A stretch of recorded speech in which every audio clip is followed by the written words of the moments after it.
নমস্কাৰ, নতুন এক বিষয় লৈ আপোনালোকৰ ওচৰলৈ আহিছোঁ। এই যে ৰঙাপাতৰ গছজোপা দেখিছে, এই গছজোপানো কি?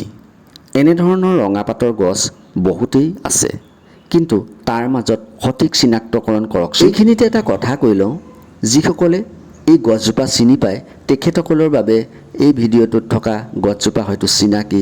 তেখেতসকলে ক'ব, এই চিনাকি গছজোপাৰ জানিবৰ বাবে এই ভিডিঅ'টো দিব লাগে নেকি?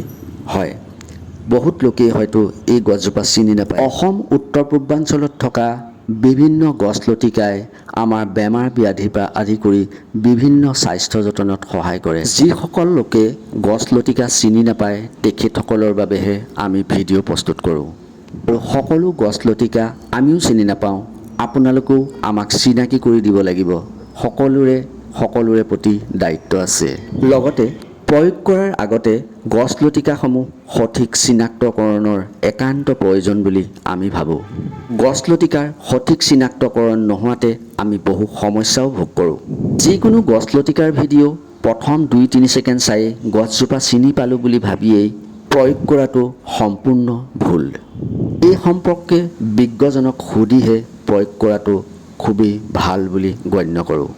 ভিডিঅ'টোত দেখুওৱা গছজোপা হ'ল বিশল্যকৰণী। বিশল্যকৰণীৰ যদি উপকাৰিতা সম্পৰ্কে আপোনালোকে জানিব খোজে তেন্তে হ'লে আমাক কমেণ্ট বক্সত জনাবচোন। ধন্যবাদ।